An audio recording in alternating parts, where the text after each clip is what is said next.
Melbourne వేదికగా సాగిన Quad summit dragon కంట్రీకి టెన్షన్ పుట్టిస్తోందా? తమను ఒంటరి చేసేందుకేనంటూ చైనా మొసలి కన్నీరు కారుస్తోందా? ఇండో పసిఫిక్ కీలకంగా క్వాడ్ సమ్మిట్ సాగుతోందా? Let's watch. స్వేచ్ఛాయుత వాతావరణం, శాంతి, స్థిరత్వమే తమ లక్ష్యమని క్వాడ్ దేశాలు చెబుతున్నాయి. అయినప్పటికీ చైనా ఎందుకు టెన్షన్ పడుతోంది? Let's watch. ఇండో పసిఫిక్ లో స్వేచ్ఛాయుత వాతావరణం, శాంతి, స్థిరత్వమే లక్ష్యమని క్వాడ్ దేశాలు పునరుద్ఘాటించాయి. మెల్బోర్న్లో సమావేశమైన క్వాడ్ దేశాల విదేశాంగ మంత్రులు ఈ మేరకు ఉమ్మడి ప్రకటన విడుదల చేశారు. మరోవైపు చైనా మాత్రం ఎప్పటిలాగే అక్కసు వెళ్లగక్కింది. క్వాడ్ దేశాలైన భారత్, ఆస్ట్రేలియా, జపాన్, అమెరికా విదేశాంగ మంత్రులు మెల్బోర్న్లో సమావేశమయ్యారు. స్వేచ్ఛ, సమ్మిళిత ఇండో పసిఫిక్ సహా ఉగ్రవాదం వంటి ముప్పులను ఎదుర్కొనేందుకు కలిసికట్టుగా కృషి చేస్తామని ప్రతిజ్ఞ చేశారు.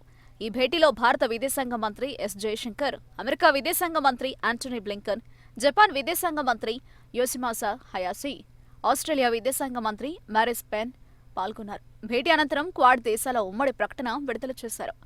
భేటీ తర్వాత మీడియా సమావేశంలో మాట్లాడిన మారిస్ పెన్ చైనాకు పరోక్ష సందేశం పంపారు. స్వేచ్ఛ, విలువలు, జాతీయ సార్వభౌమాధికారాన్ని కాపాడడం, నిబంధనలు సరిగ్గా పాటించేలా చూసేందుకు క్వాడ్ దేశాలు పనిచేస్తాయని పునరుద్ఘాటించారు.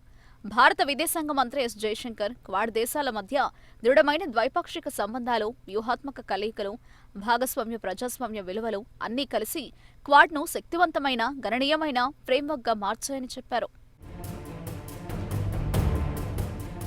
స్వేచ్ఛాయుత, సమ్మిళిత ఇండో పసిఫిక్ విజన్ను ముందుకు తీసుకెళ్లడానికి ఒక ఎజెండాను రూపొందిస్తున్నట్లు పేర్కొన్నారు. ఇండో పసిఫిక్లో మరింత శాంతి, స్థిరత్వం, ఆర్థిక శ్రేయస్సు కోసం కలిసి పనిచేయడానికి క్వాడ్ దేశాలు ఆసక్తిగా ఎదురుచూస్తున్నట్లు తెలిపారు. ఇదిలా ఉంటే క్వాడ్ దేశాల విదేశాంగ మంత్రుల సమావేశంపై చైనా అక్కసు వెళ్లగక్కింది.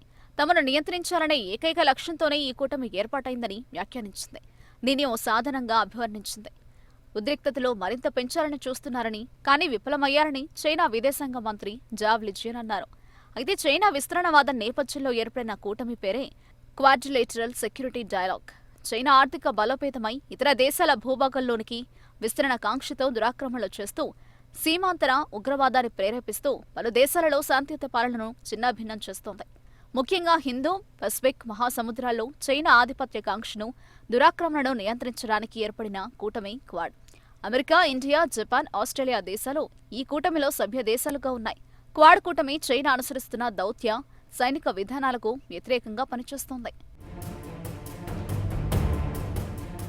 పెచ్చమీరుతున్న చైనా దుందుడుకు తనానికి ముకుతాడు వేయడమే ఈ కూటమి ప్రధాన ఎజెండా.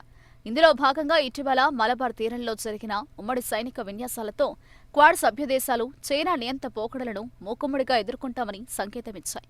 సెప్టెంబర్ 22 నుంచి 25 వరకు వాషింగ్టన్ వేదికగా జరిగిన క్వాడ్ కూటమి సమావేశంలో ఆఫ్ఘనిస్తాన్పై తాలిబాన్ ఆక్రమణతో పాటు ఉగ్రవాదం, సైబర్ నేరాలు, సముద్ర హక్కుల పరిరక్షణ, అంతర్జాతీయ భద్రత మొదలైన అంశాలను ప్రస్తావనకొచ్చాయి. ప్రపంచంలో అత్యధిక జనాభా కలిగిన దేశం పీపుల్స్ రిపబ్లిక్ ఆఫ్ చైనా శాస్త్ర, సాంకేతిక, విద్య, వైద్య రంగాలలో దూసుకుపోయింది. నేడు ప్రపంచంలోనే అతిపెద్ద ఆర్థిక వ్యవస్థ గల దేశంగా ఎదగడానికి శతవిధాలా ప్రయత్నిస్తోంది. తనతో భూభాగాన్ని, సముద్రాన్ని సరిహద్దు పంచుకున్న దేశాలన్నింటికీ కొరకరాని కొయ్యగా తయారైంది.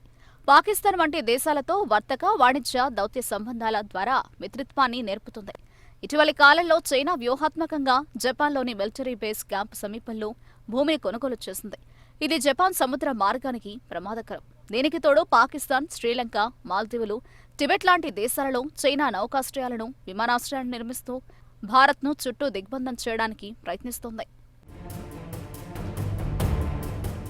చైనా, భారతదేశాల మధ్య సరిహద్దు వివాదాలు స్వాతంత్ర్య కాలం నుంచి నేటికీ కొనసాగుతున్నాయి. చైనా నిరంకుశ రాజవంశాల నుంచి సివిల్ వార్తో స్వాతంత్ర్యం పొందిన తర్వాత అధ్యక్షుడు చౌ ఎన్ లై పాలనలో అభివృద్ధి ప్రస్థానం వైపు నడిచింది.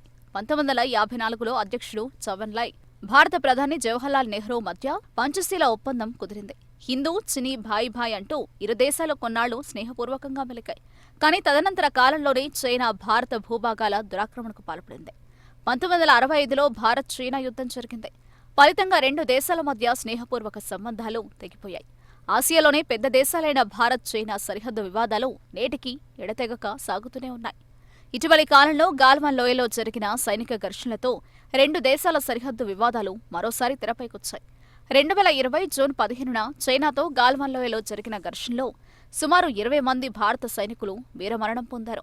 మరోవైపు భారత్తో సరిహద్దు వివాదం ఉండడమే కాక ఉగ్రమూకలతో మన దేశంలో చొరబడి కల్లోలం సృష్టిస్తున్న పాకిస్తాన్లో చైనా సిల్క్ రోడ్ నిర్మాణం చేపట్టింది.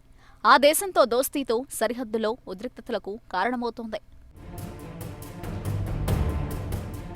సామ్రాజ్యకాంక్షతో చైనా చేస్తున్న దురాగతాలను ఎదుర్కోవడానికి ప్రస్తుతం అమెరికా, భారత్, ఆస్ట్రేలియా, జపాన్ దేశాలు ఏకమయ్యాయి.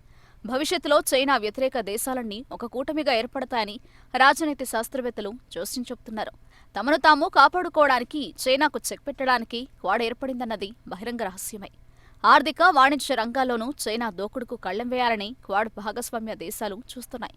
చైనా అనుమానించినట్లుగా క్వాడ్ వెనకాల అమెరికా ఉన్నప్పటికీ ఈ రోజు ఈ పరిస్థితి రావడానికి కారణమే చైనాయే అని ఆ దేశం భావించడం లేదు.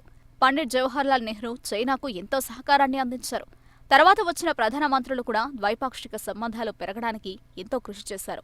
మనతో కుదుర్చుకున్న వాణిజ్య ఒప్పందాల ద్వారా చైనా ఎంతో లాభపడింది. ఇవన్నీ మర్చిపోయి కృతజ్ఞత రాహిత్యంతో భారత్పై కక్ష కట్టింది. మన సరిహద్దు దేశాలన్నింటినీ మనపై రెచ్చగొట్టింది. సరిహద్దులో తాను స్వయంగా నానా విధ్వంసం చేసింది. ఈ క్రమంలో భారత్ క్వాడ్లో చేరాల్సి వచ్చింది.